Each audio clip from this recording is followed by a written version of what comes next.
I was asked by Ed Silveira to speak to you as a community. It is the 220th anniversary of the Villa de Branciforte, which is significant. It's a very important historic feature on the landscape. And so it's fun for me to participate in this opportunity to talk to you. You guys actually pay my salary. I work for state parks. So I do feel like it's important to give back to the community when you have the opportunity to do so. So thank you.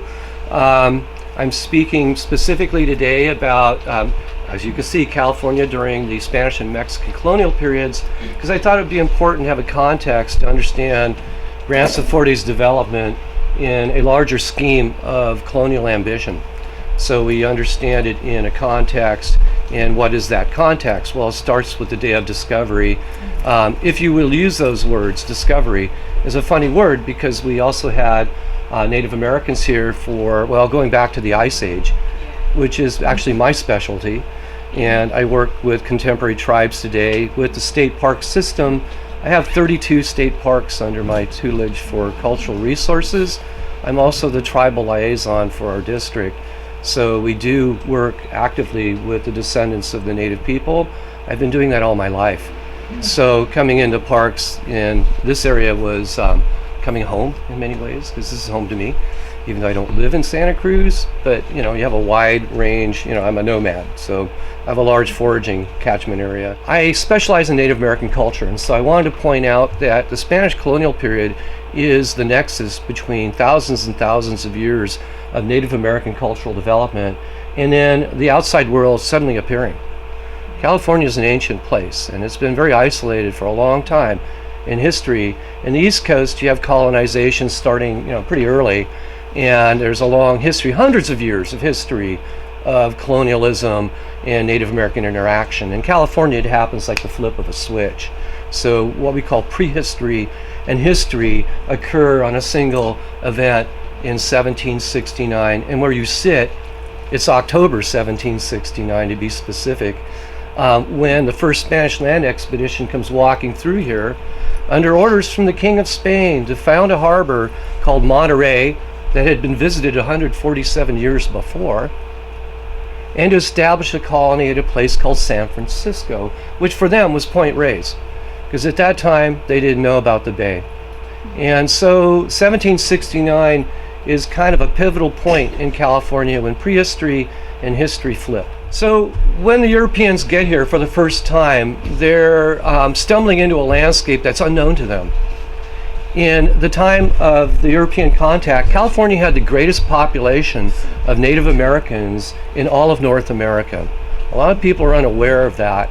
We had the greatest population of indigenous people north of the Aztec Empire, and the Aztecs were an empire, all right? That's state-level society like us, all right? So the Native peoples here were occupying many ecological zones. California also had one of the great language diversities of the planet. It's an extremely complex culture region.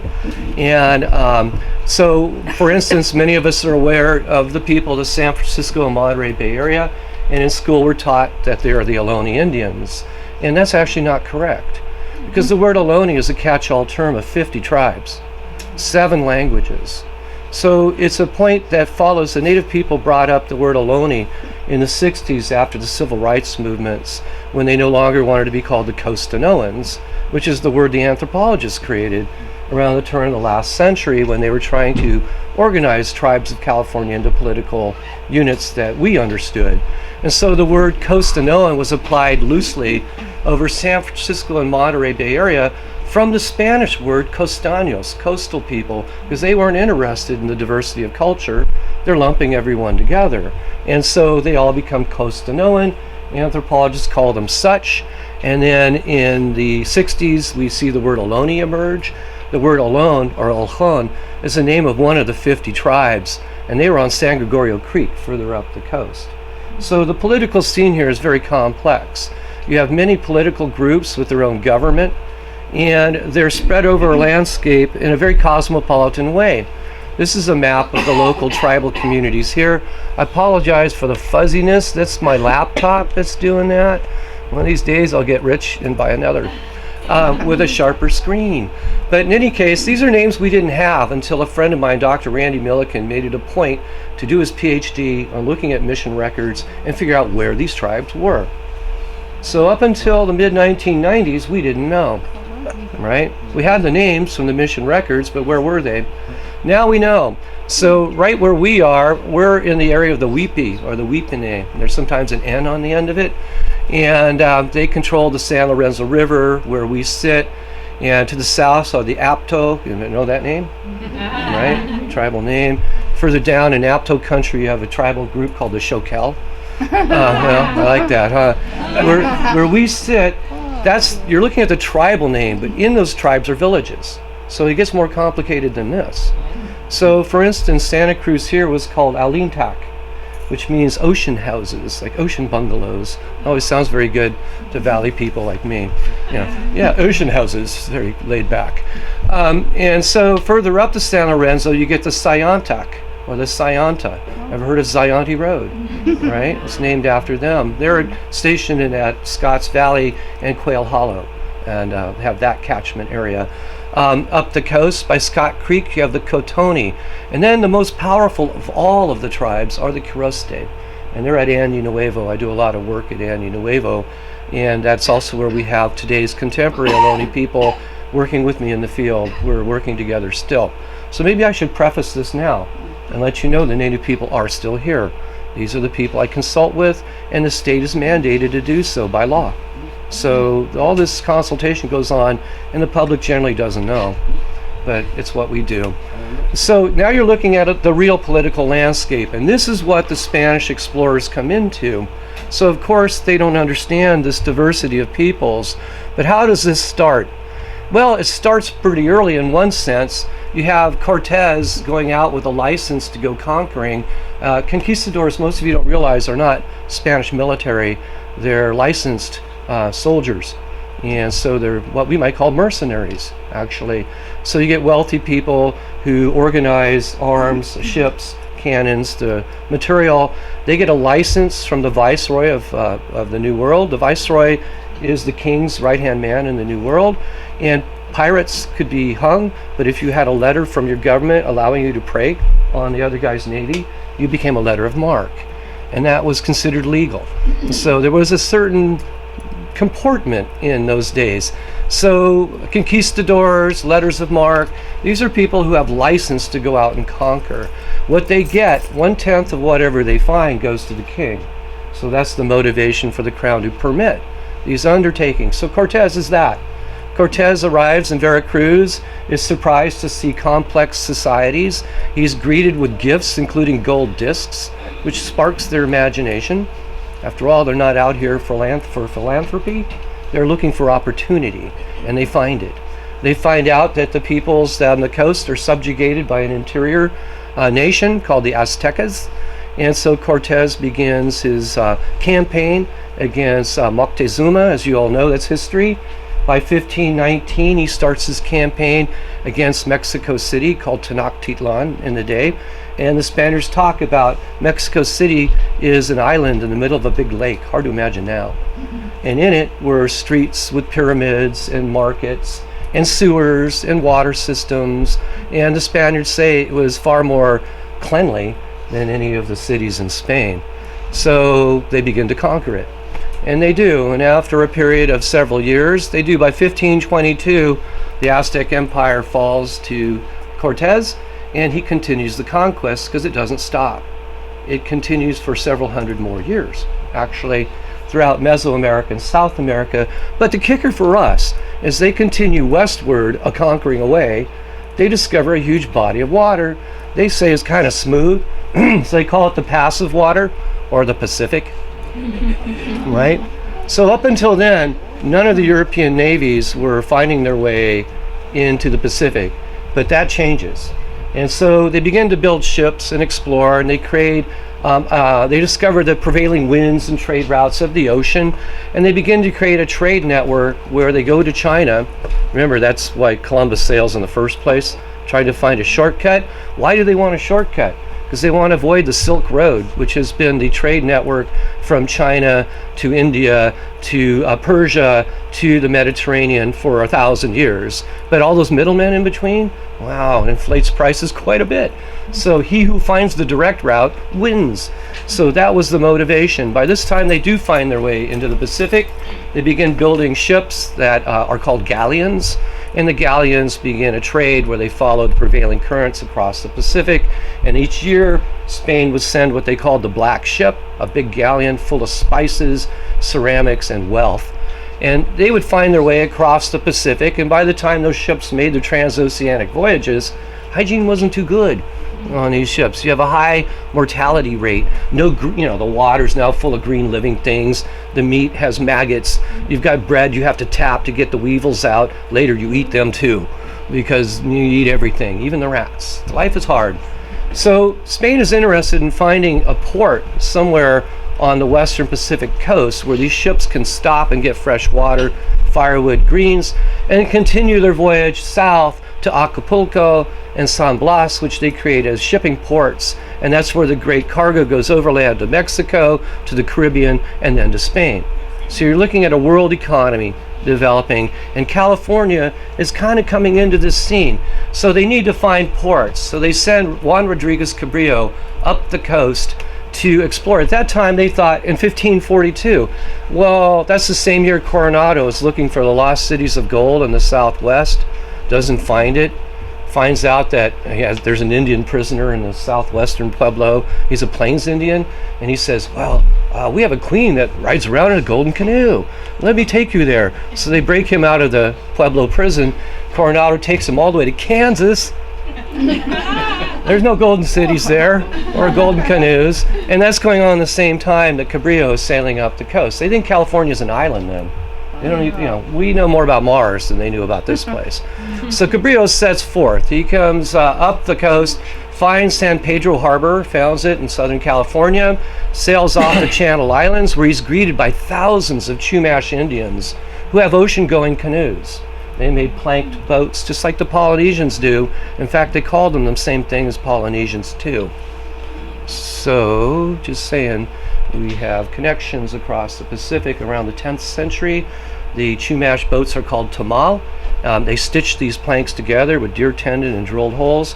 The Hawaiians do too, and they call them tamalo, which means to stitch. So yeah, we have connection, fish hooks too, at any rate, in Santa Barbara. Never mind, because Cabrillo comes sailing in there and he goes off the Channel Islands where there are thousands of Indians on the islands, big populations. And he gets off with his flags and I'll conquer this place stuff. And he jumps off the boat onto the rocks and he slips on the algae covered rocks, breaks his arm, which turns gangrenous and it kills him on the voyage. Yeah, so he's there, and so he's not feeling so good. And they get up further on the voyage, they continue north, they get around a bay here, nearby here, and there's a point of land they call the Point of the Pine Trees, so they name it the Bay of the Pines. And they hear a bunch of barking sea lions, they call the point of land Point Lobos out there, the sea wolves. You know where I'm talking about. All right, but he continues north because he's not feeling so good. And they continue off the Farallon Islands, which they see, and they see Point Reyes, but they don't see the Golden Gate. Why? Nobody does. Nobody does for a long time. It's because it's fog, or you look through the Golden Gate, you see the Oakland Hills behind it. It's one-dimensional. You don't see a bay. And so they don't. And they continue north. They get all the way to Puget Sound. And they go, that's a big body of water. Maybe it'll lead to the Atlantic. They speculate. Okay, he dies. They come back, not so good. Meanwhile, galleons continue to come, make this transoceanic voyage. 1579, the other Europeans start coming into the Pacific. There is a British, well, we'll call him a privateer. The Spanish called him a pirate. His name was Sir Francis Drake. He isn't a sir yet.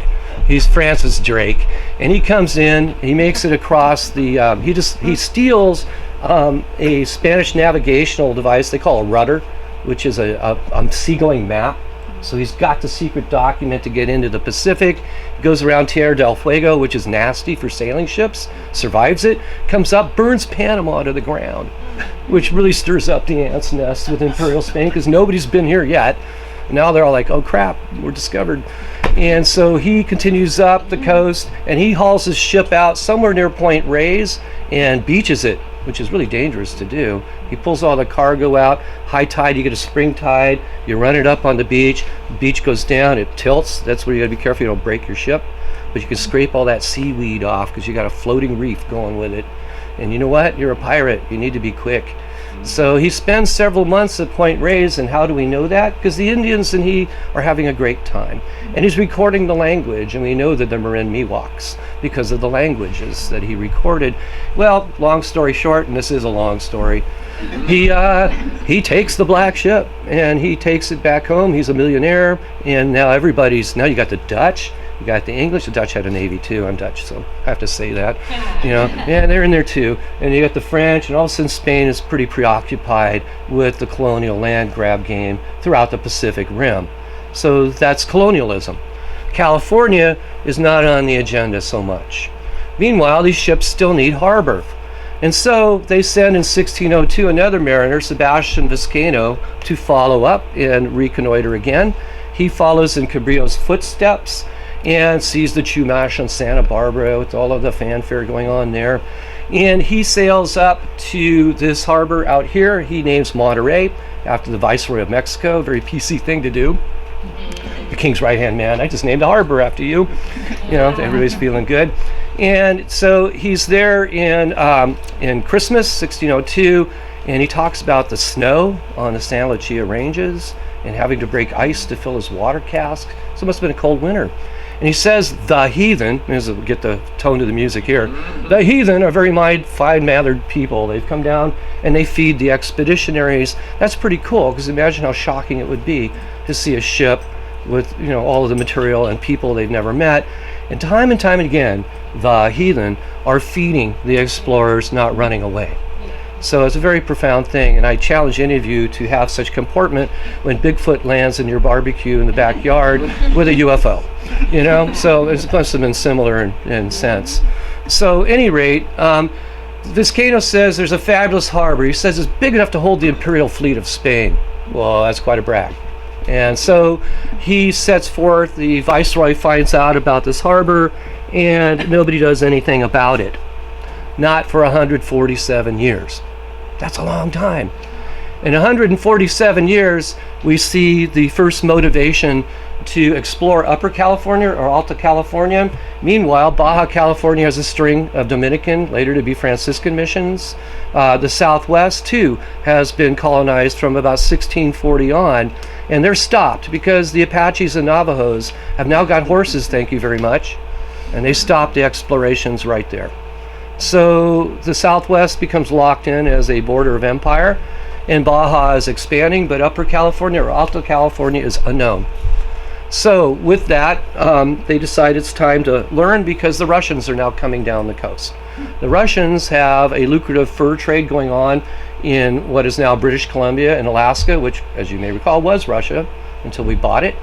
And so the Russian-American Fur Company is looking for someplace south on the coast to colonize so they can grow vegetables and things to support their hunters in the far north. Moscow's a long ways from these places. So with that in mind, Spain decides it's time to establish shop in the New World, colonize it, and put a stop to those colonial ambitions by having some of their own. So they do. 147 years later, they send an expedition from the Presidio in Loreto in Baja California under the command of a military commander named Don Gaspar de Portola, who mounts an expedition. They rob all the Baja California missions to put it together because they're not doing so well down there. And they put together a team of Baja California Indians for labor. They have an engineer on the expedition named Miguel Costanzo, who keeps a great diary. And they have a Franciscan priest named Juan Crespi, who also creates a great diary. And these are the diaries that are the eyewitness accounts of the transition from prehistory to history in California. Great reading. Don Gaspar de Portola, the commander, has a crappy diary. They're just like bullet items, and you're like, man, I need more. There's nothing here, right? Yeah, need some air in here. Anybody want to open the door a little? Yeah. Don Gaspar de Portola heads up the coast. Juan Crespi, by the way, was one of Sarah's students.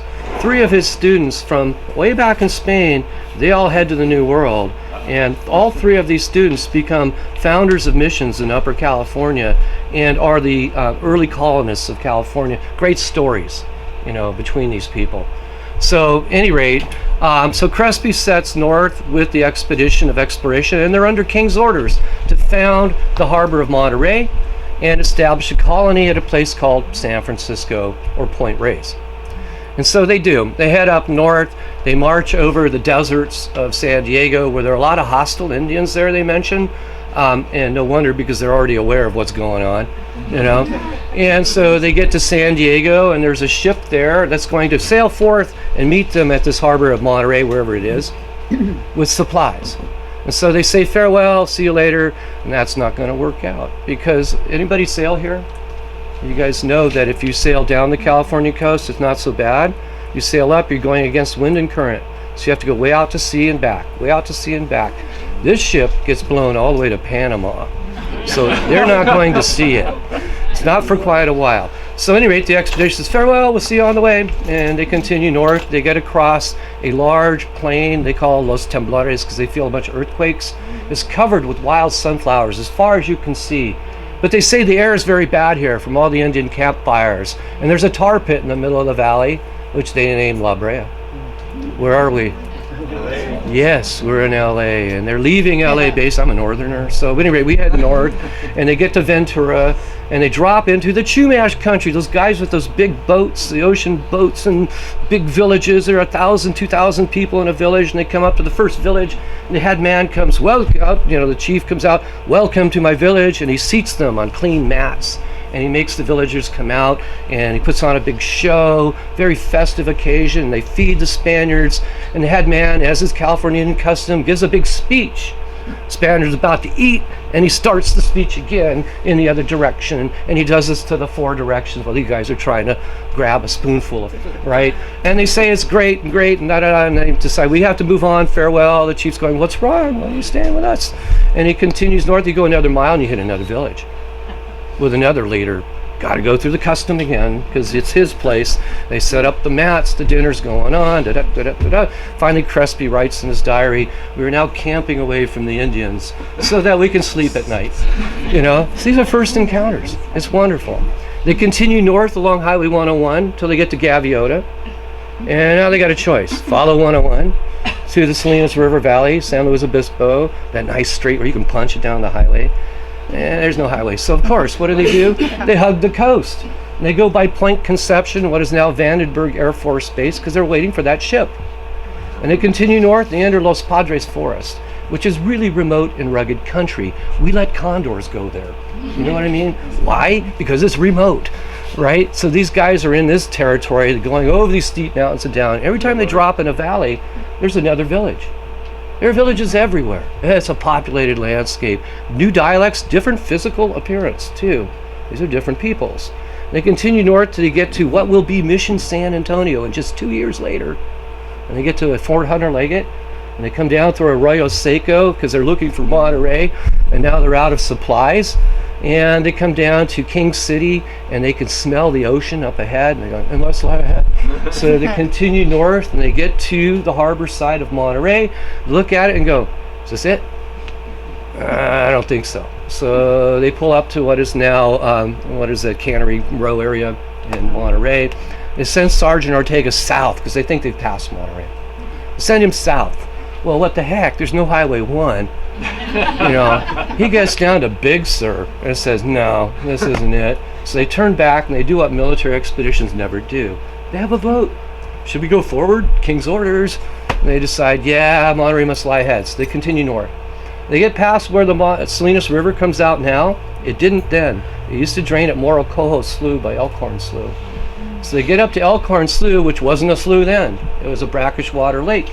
The power plant dredged it to make it a flushing estuary. Did you know that? At any rate, so they call it Lake of the Cranes. It's covered with egrets. And they go around, and normally the scouts, there's a bunch of scouts with these guys. I forgot to mention this. You got these Daniel Boone guys under Sergeant Francisco Ortega. They're not literate, but they're up ahead of everybody, paving the way, making first contacts. And mountain men. So at one point, when they get to about Prunedale, and they have the scouts with them, they drop down into a little valley, and they scare the heck out of a village.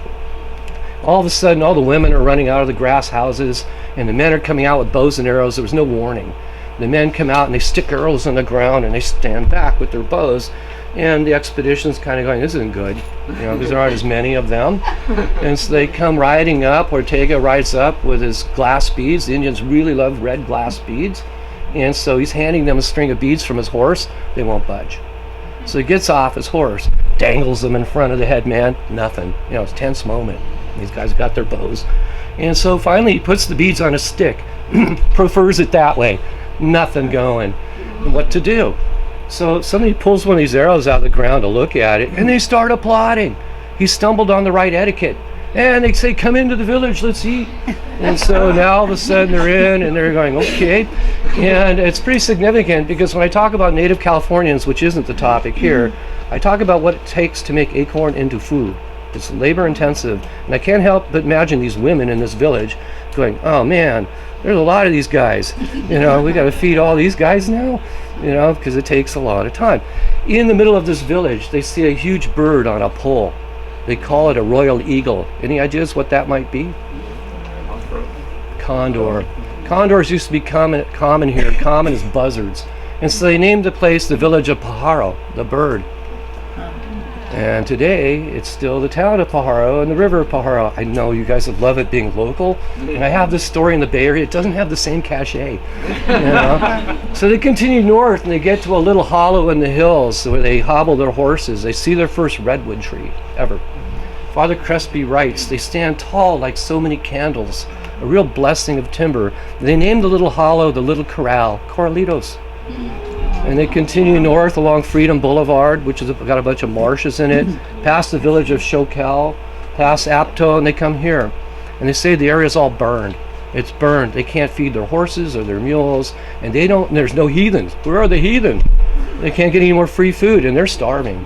They have no food. Where are the heathen? Where's Monterey? They continue north. They don't know what we know.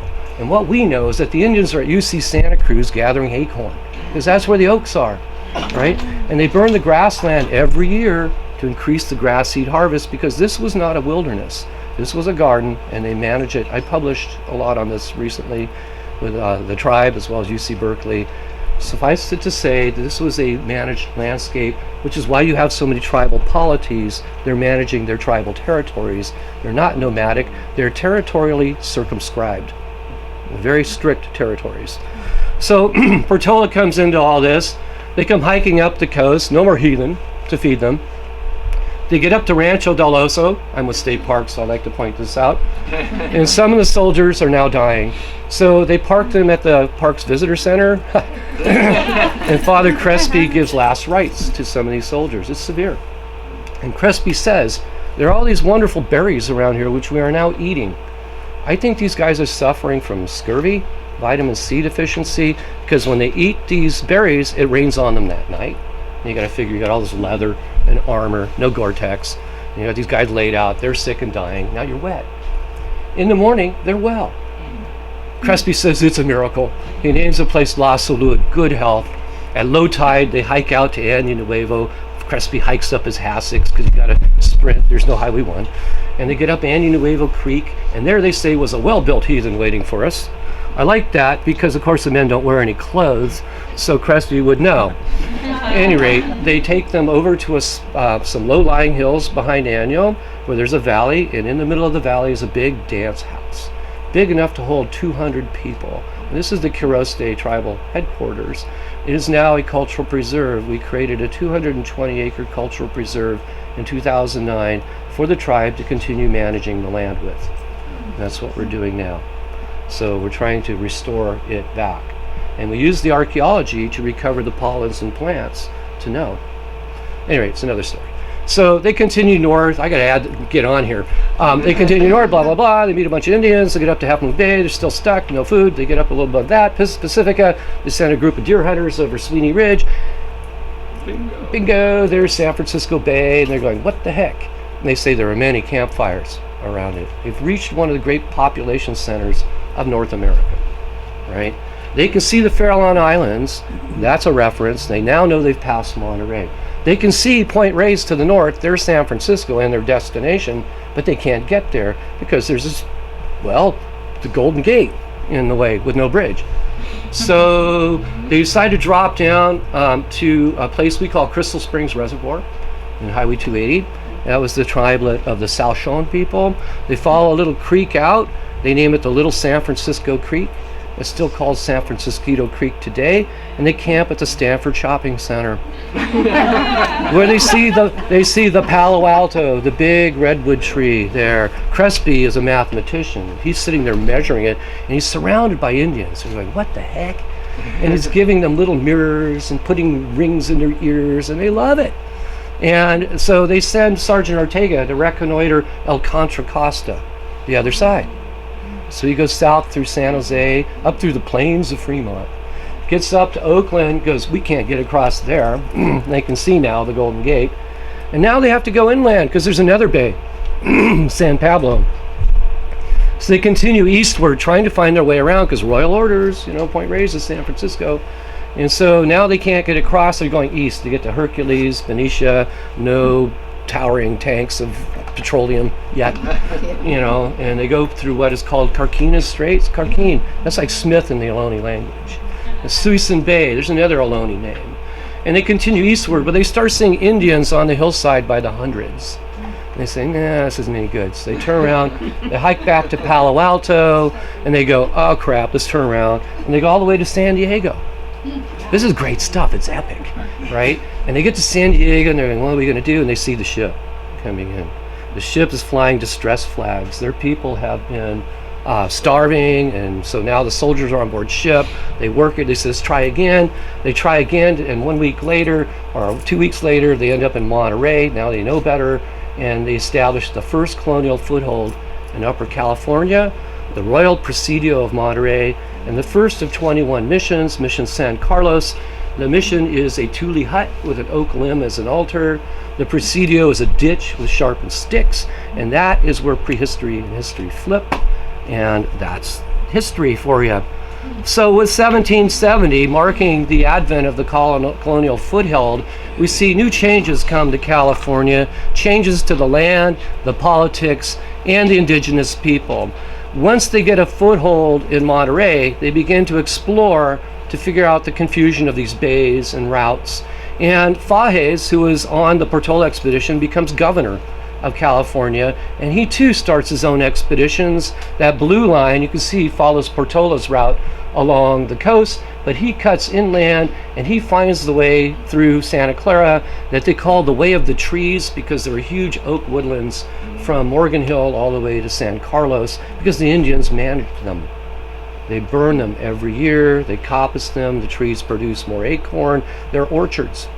And so consequently, these trees get to be enormous. Vancouver will come through here 20 years later on a horseback ride and say, Mountain View looks like an English parkland.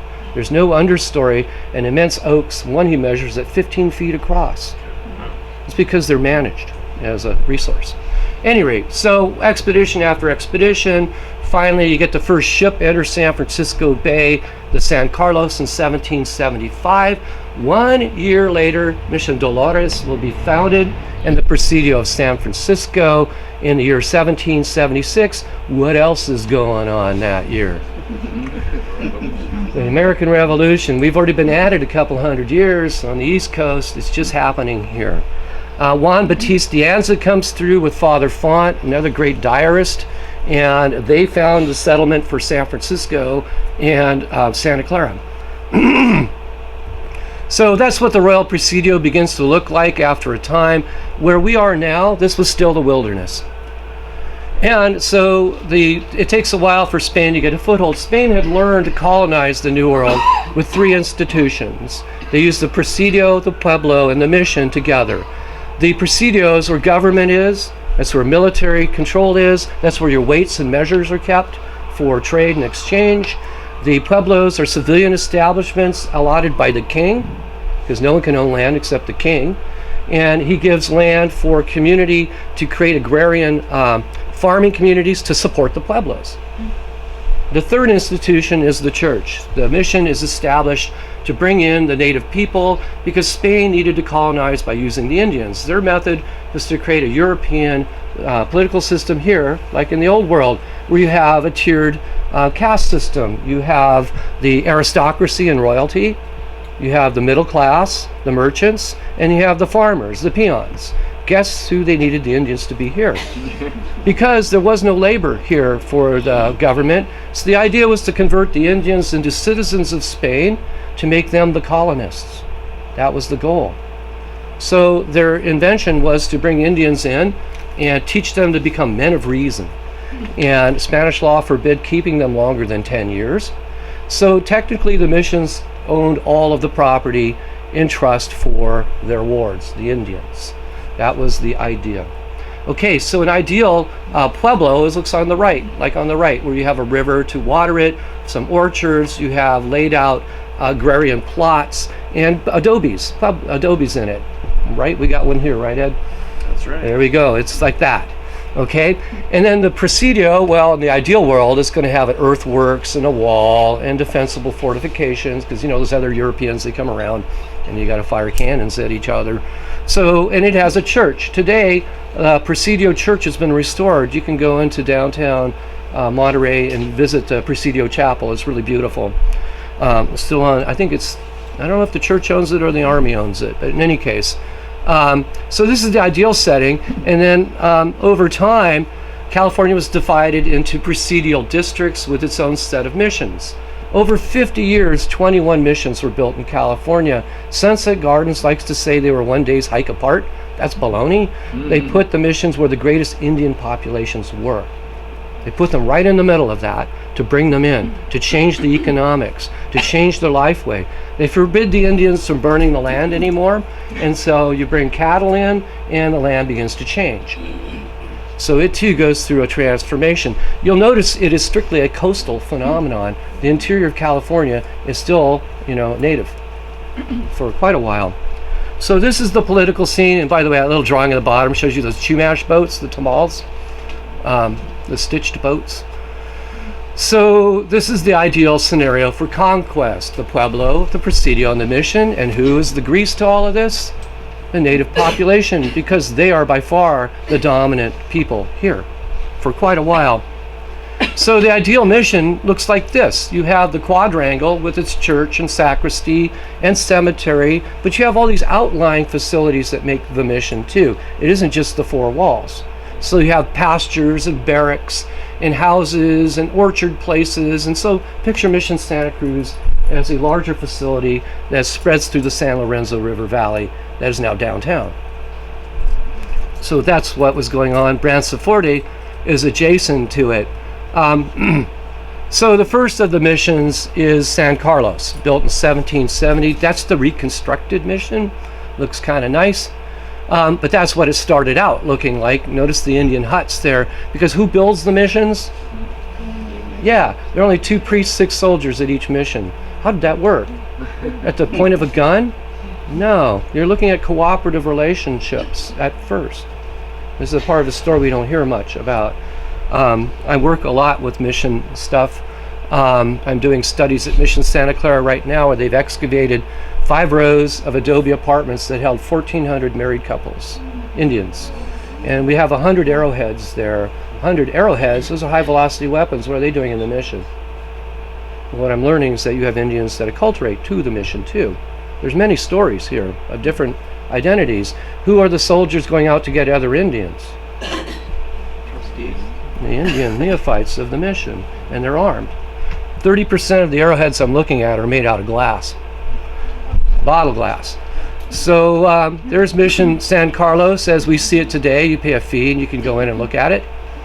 And Father Seraph thought it was the most beautiful mission. His student, Father Crespi, when he dies, is buried here. Sarah, when he dies, is buried here too. Father Palou later becomes president of the missions. That was one of his other students, and he's stationed in San Francisco. Father Murguia, the third of his students, founds Mission Santa Clara in 1777 and dies before the door is opened. Anyhow, that's how Franciscan priests lived. They took a vow of poverty. They're not exactly what you call the same as everybody else. You know, these are very devout people. And they're not even the same as the Jesuits or the Dominicans, right? So austerity. Mission San Antonio was built after Monterey or Carmel, 1771. It's one of my favorites. You can still go through the military base. It's been reconstructed too, by the way. And you can still see all the features. In the 30s, when we had these make work programs, the CCC also had a division that reconstructed California missions. And they scratched away the paints to look at the original paintings underneath, and they reproduced them. So many of today's missions that you see are reconstructed from the CCC make work programs, and so all that painting actually mimics the real deal. And the foundations are archaeological features on the landscapes. This is an acequia or a water system. They built water systems. They knew how to use lime. They learned it from the Romans, so they had their own kind of cement.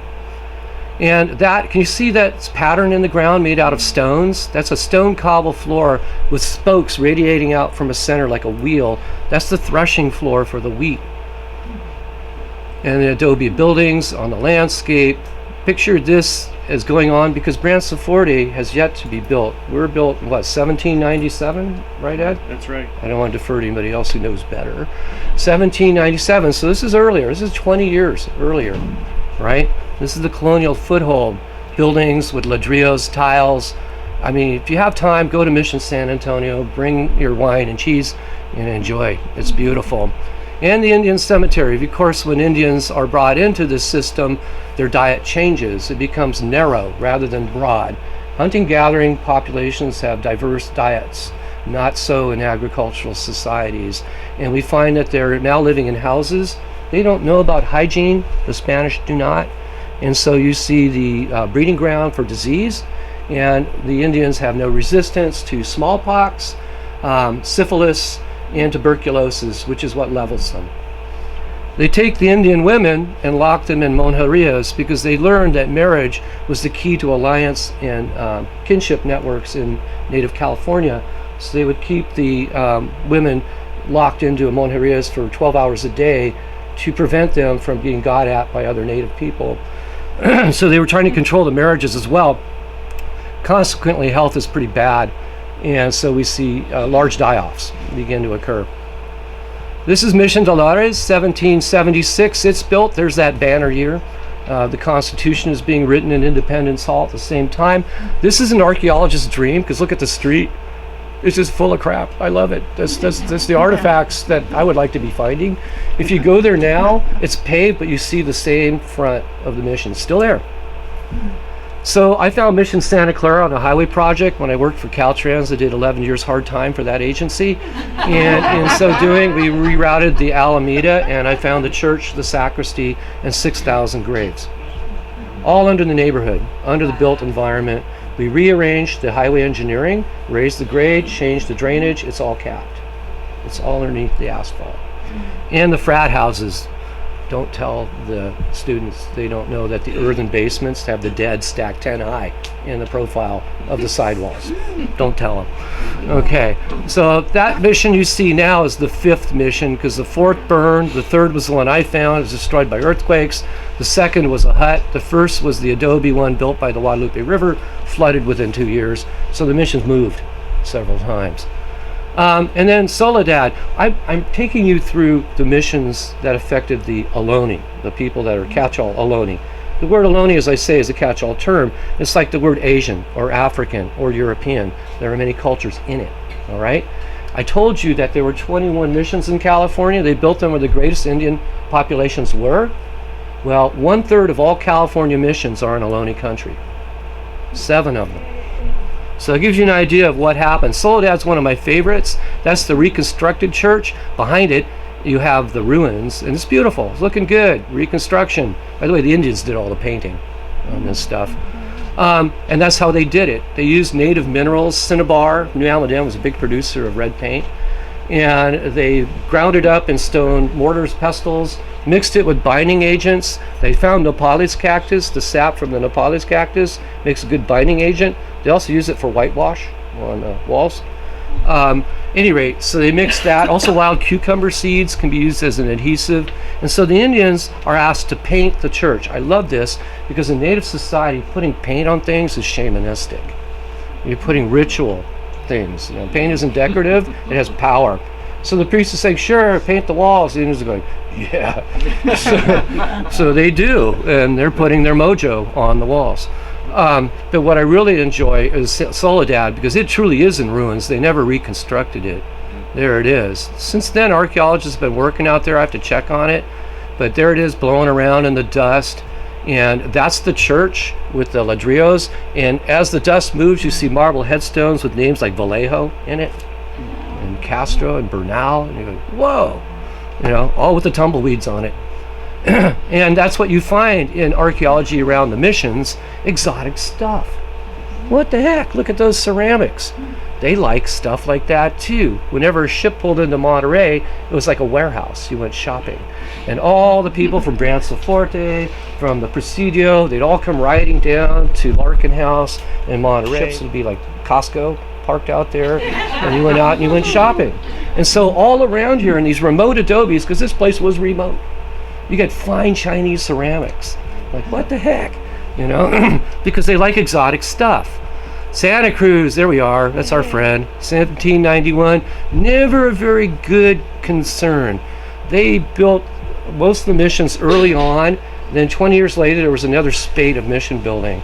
San Juan Bautista, San Jose, Santa Cruz. And they did that to fill in the gaps with the Indians they hadn't gotten yet. So the Indians here were still holding out for about 20 years while the Presidio in Monterey and San Carlos is going on. Santa Clara is reaching over here, baptizing Indians too.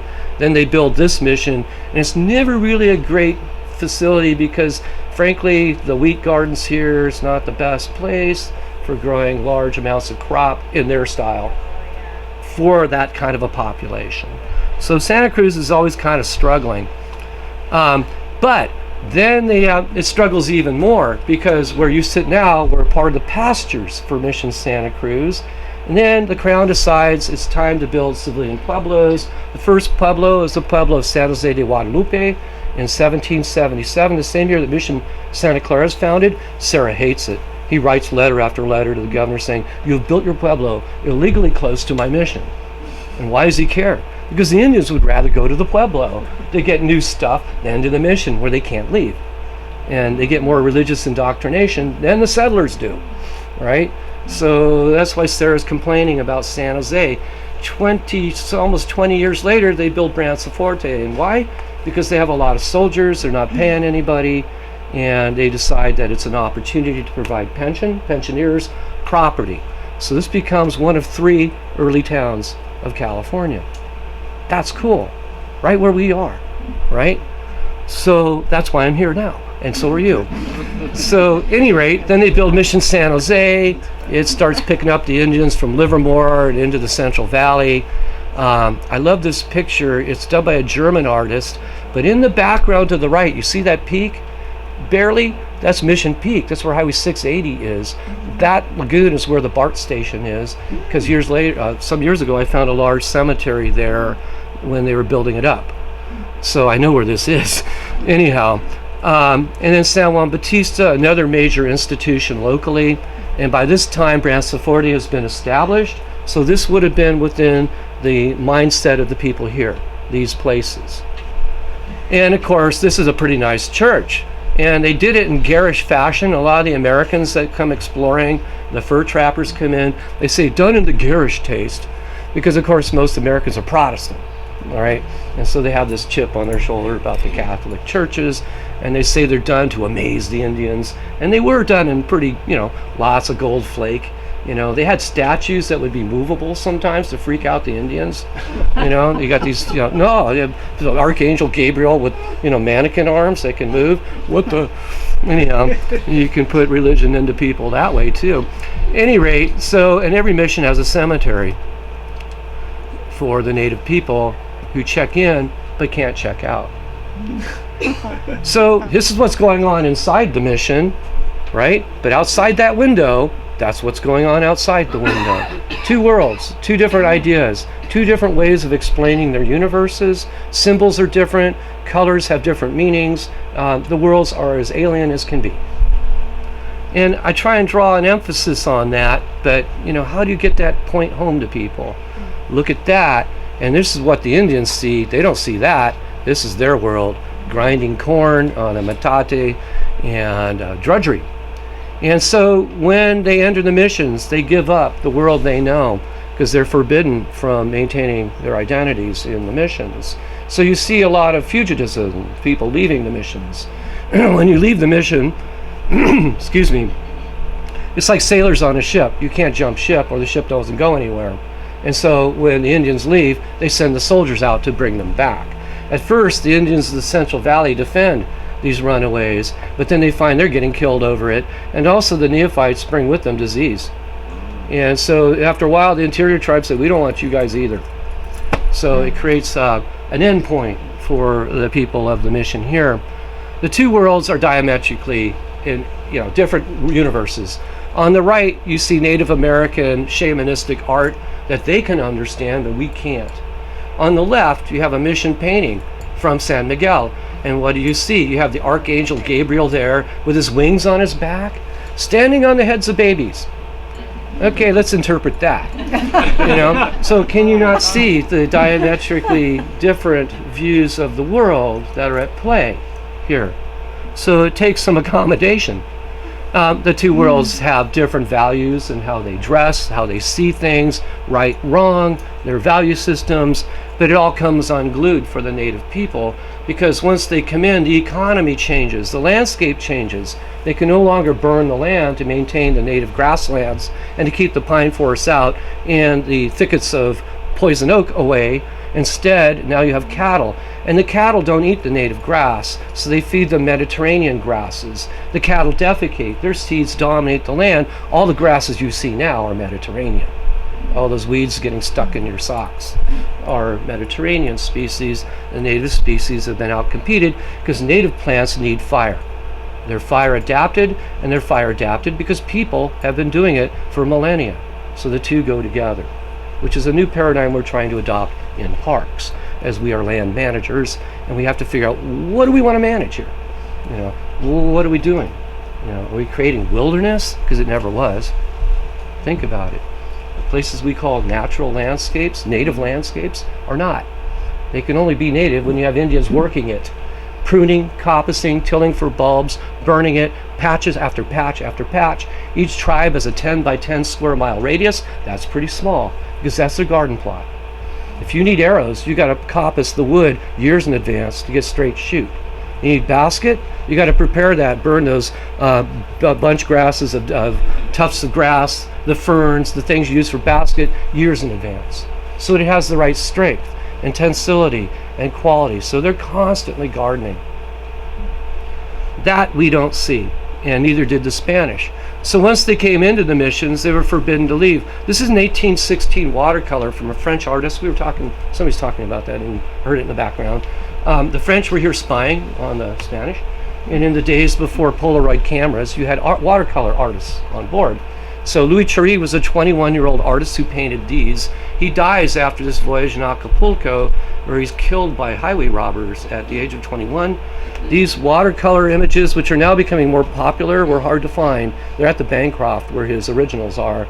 I got the negatives, and so I use these slides. Now they're in books all over. But there was a time before the digital age, I'm dating myself, where you had to do it by negatives, you know what I mean? So at any rate, this image is powerful. That's Mission San Francisco, Dolores, and you see the peninsula tribes there from here up, and they're in different groups because they don't get along in the mission. They're separate. They all have red staves and that they carry around, and the Indians are labor. So now they have a different way of looking at the world. This is a population chart. My students start glossing over here, so I won't trouble you to try and remember this.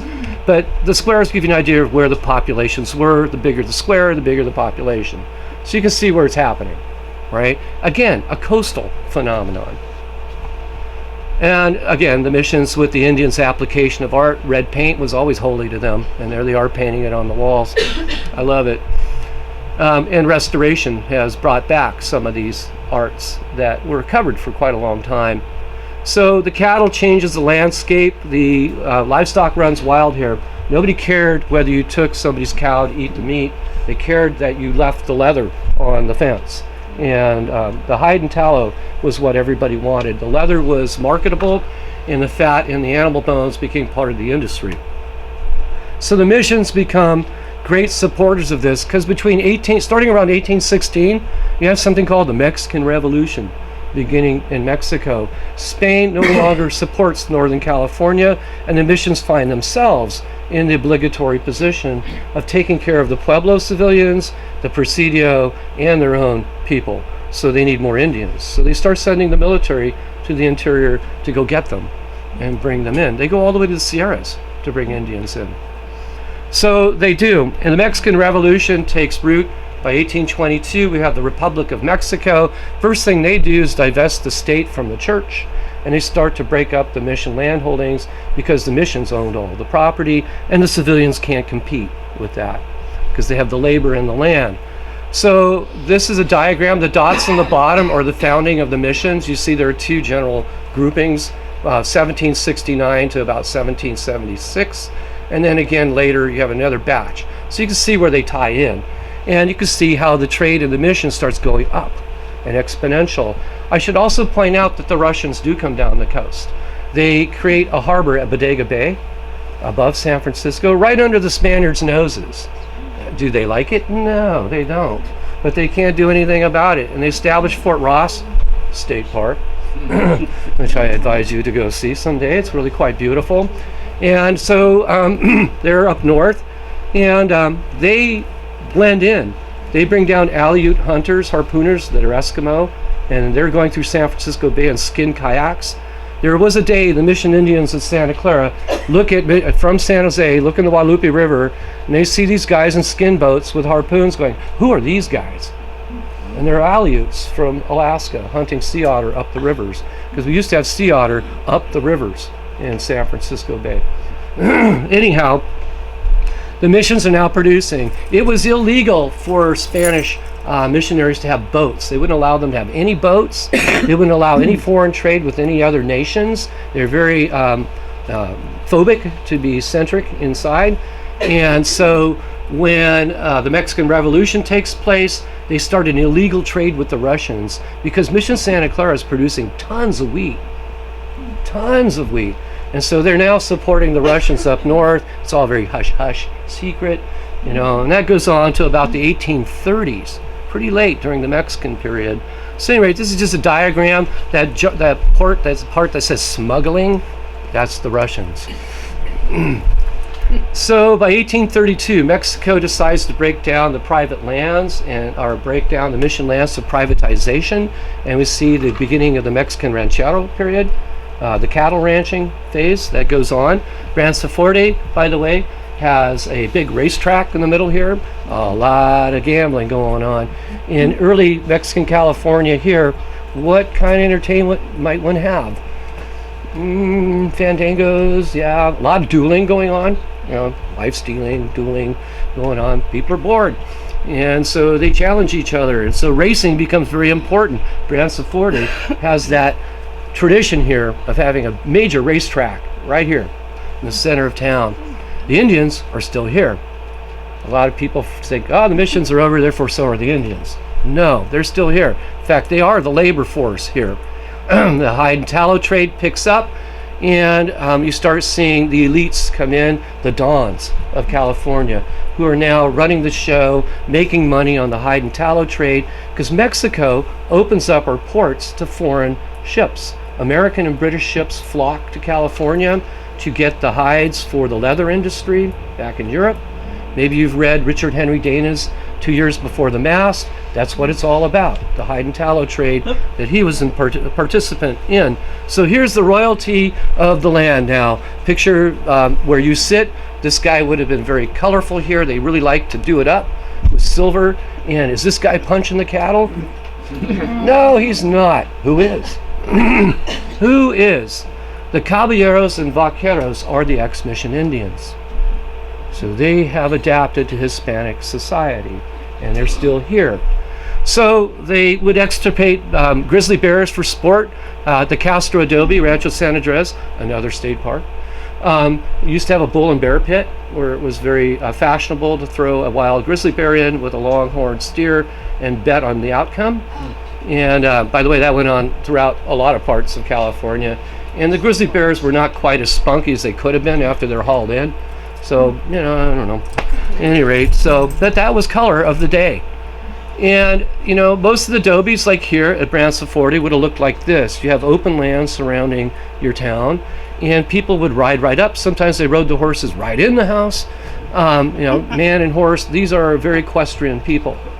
And but meanwhile, back at the ranch, you have the Indians inside, still doing labor. So scenes of Branciforte would have looked like this. Caballeros, vaqueros with their stirrups, outfits, and what the appearance of the women were and the men. This is what town would have looked like. And okay, in the back you got the Indians still, right? And the population really is trying to exemplify this. So you get a lot of exotic material coming in, status objects, fandangos and dancing, partying, betting, drinking, all part of the scene. Kind of like now, At any rate. So, betting was huge. Gambling on horses was the big pastime. You got a guy on the right grabbing down to grab a chicken who's buried in the sand. Probably doesn't go so well for the chicken, but he gets them, and that's the big show. So, but meanwhile, back at home, you have day-to-day activities going on right outside the front door. As an archaeologist, the best place to dig around an adobe is outside the front door, because they do everything there. They even butcher the cattle right out the front door. I worked on the Bolkoff adobe. Joseph Bolkoff from the Fort Ross colony jumps ship, hides, the ship leaves, he marries into the wealthy Castro family, becomes Jose Bolkoff. Jose Bolkoff happens to be here when the law of secularization comes through. He is the alcalde mayor of Branciforte.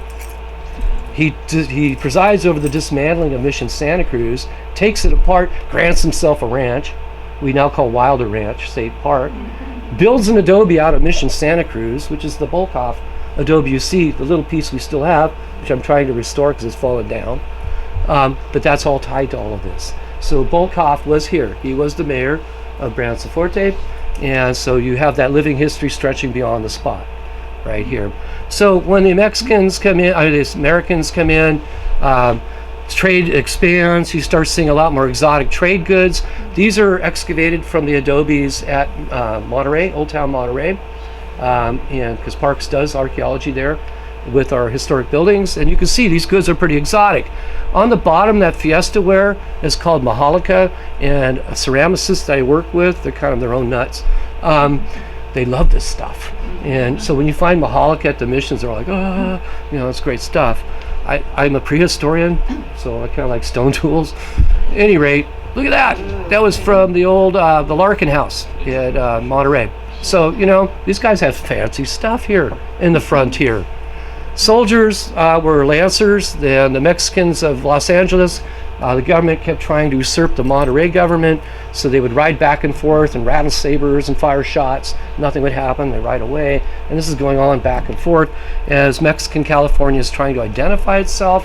And then by 1846, you start getting guys like Fremont coming in, stirring it up under orders, secret orders to stir it up. And that's what he's doing. And then the Americans come in. You start seeing greater trade. But look, the Rancho Presidio and Pueblo is supported by the ex-mission Indians. I bring this up because a lot of people think history ends for the Indians with the missions. And Kroeber, the famous anthropologist at Berkeley in 1900, wrote, "The Costanoans are extinct." And my Ohlone friends love to read that. They say, look, we're extinct. Nobody told us. Anyhow, land grants begin to form as the interior starts to be colonized of California. When you see those blue lines, those are large acreages. You're talking about one guy in those spaces. Like the San Gregorio Rancho was 18,000 acres, one guy. So it doesn't, it deceives you into thinking we're being colonized. In reality, it's still pretty remote. And then by 1846, you start having the Mexican-American War, We go to war with Mexico, and that's a big game changer. This is a population chart of non-Indians. Look at the lowest one, 1845. What's the total? 5,600 and something blurry. 5,600 people on the census of California. Well, then the gold rush hits.